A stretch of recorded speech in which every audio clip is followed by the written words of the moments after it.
বন্ধুরা নমস্কার। Tele drama ভরসা।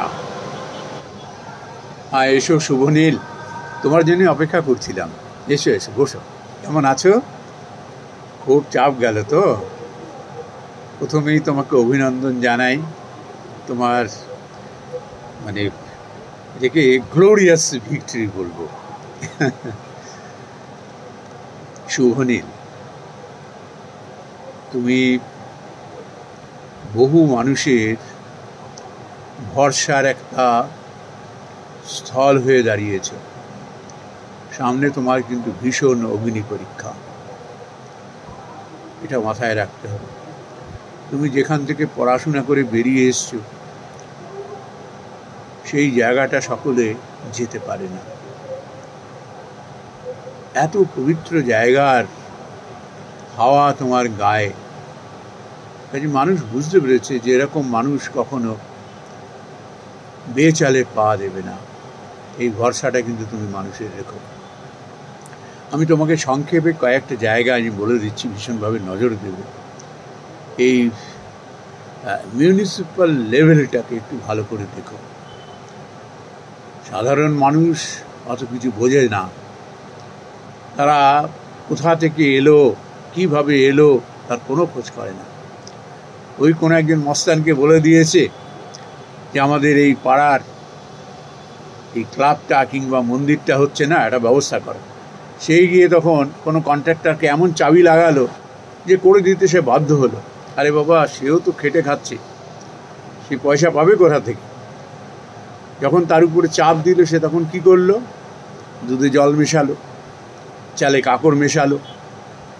যে রাস্তার অর্ডার সে পেয়েছিল সেটা সে কোনো রকমে তৈরি করে দিয়েছে এবং 6 মাসের মধ্যে ভেঙে গেছে। তখন যত সাপান্তর ভাগিদার সেই কন্ট্রাক্টরও কিন্তু হয়। কিন্তু তার কি দোষ? তাকে যদি সৎভাবে কাজ করতে দেওয়া হতো, তার কাছ থেকে এইভাবে উৎকোচে না নেওয়া হতো, যদি তোলা না হতো, তাহলে সে কিন্তু চেষ্টা করতো ভালো তৈরি করে দিতে। এটা তুমি খেয়াল রেখো। আর দুষ্ট গরুর থেকে শূন্য গোয়াল ভালো, তুমি তো এটি বোঝো।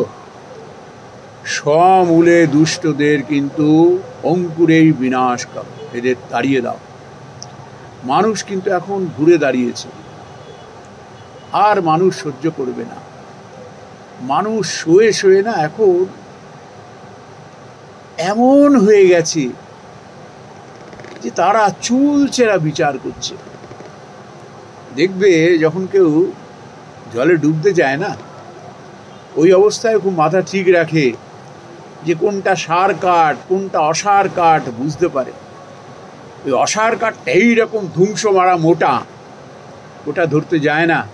ওই সার কাঠটি রোগা পাতলাও যদি হয় ওটিকেই ধরে, কারণ জানে এই বাঁচাবে।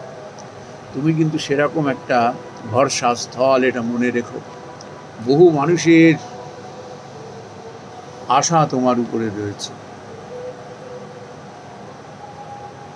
মুখে কখনো কুকথা আনবে না, সহ্য করো, দেখো ভগবান তোমায় দেখবেন। হিংসার উত্তর প্রতিহিংসাতে দিও না। দেশ বিদ্বেষের রাজনীতির মধ্যে যেও না। মানুষের আশীর্বাদ যদি তোমার পেছনে থাকে না, সর্বত্র তোমার জয় হবে। কোথায়, কখন, কাকে, কি মুহূর্তে জব্দ করতে হবে, টাইট করতে হবে না, ভগবানই তোমায় বুদ্ধি জুগিয়ে দেবেন।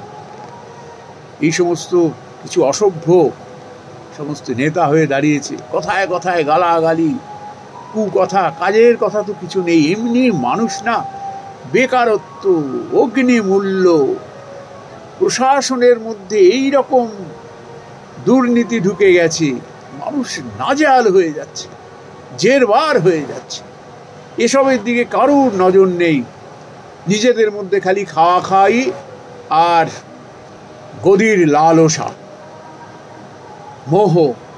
আর এটি পাওয়ার জন্য তারা এসব মানুষের স্বার্থের কথা, মানুষের সামান্য সুযোগ সুবিধার কথা ভুলে গিয়ে তারা নিজেদের মধ্যে লড়াই শুরু করে দিয়েছে। কি করে গদি তারা করায়ত্ত করবে, কি করে গদি আঁকড়ে থাকবে। মানুষের কোনো উপকারে নেই তারা, নিজেদের স্বার্থ ছাড়া।